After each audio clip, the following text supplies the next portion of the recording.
After 9 years of this Liberal NDP government, taxes are up, costs are up, crime is up, and time is up.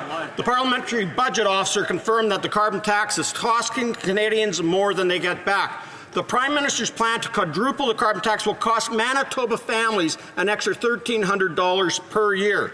Evergreen Basic Needs, a food bank in Gimli, Manitoba, has seen a 30% increase in usage since 2020.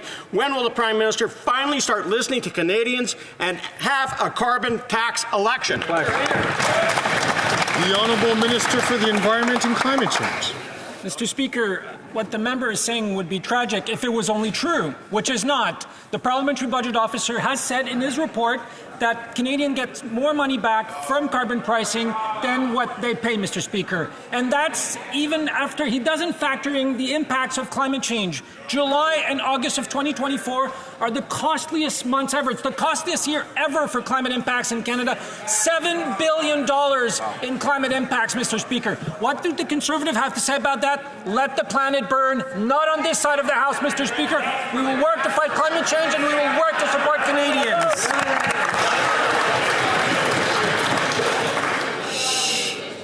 The Honourable Member from Selkirk Interlake Eastman. Well, the Minister knows that a tax plan isn't an environment plan. And with the Prime Minister's out-of-touch policies and reckless spending, 1/4 of Canadians are relying on food banks this fall. Sadly, this includes members of the Canadian Armed Forces who can't afford to eat under this costly Liberal NDP government. Earlier this year, military personnel doing cyber training at Wills College had to rely on food banks because they couldn't afford to eat. At one point, college staff even had to set up a food bank to support them in the college. Will the Prime Minister quit making life more unaffordable for our troops and call a carbon tax election? The Honourable Minister for the Environment and Climate Change. I've heard a number of Conservative MPs just talk about Jasper. Let's talk about Jasper, Mr. Speaker. Do you know how much money? Order, colleagues. Order.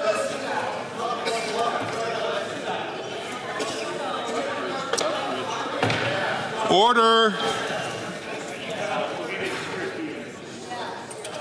The Honourable Minister for the Environment and Climate Change from the top. Let's talk about Jasper, Mr. Speaker. Do you know how much they invested in 2011 in prescribed burns and mechanical removals around Jasper? $0, Mr. Speaker. They cut funding for $30 million in 2010, 2011, all the way to 2015. Do you know who was the director of the Minister of the Environment in those days? The member for Thornhill, Mr.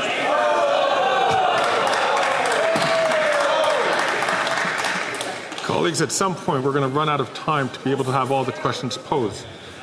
The chair cannot hear the answer. Can we allow the minister to please give his answer so that we can move on and make sure that all the questions that have been planned to be asked today be asked today? The Honourable Minister from the top, please. For 4 consecutive years, the Conservative Party of Canada slashed funding for Jasper fire prevention by $30 million every year, Mr. Speaker. We've invested in the last 6 years alone $800 million. And if the Conservatives want to blame someone, they can go and talk to their colleague from Thornhill, who was the Director of the Minister of the Environment in those days, Mr. Speaker.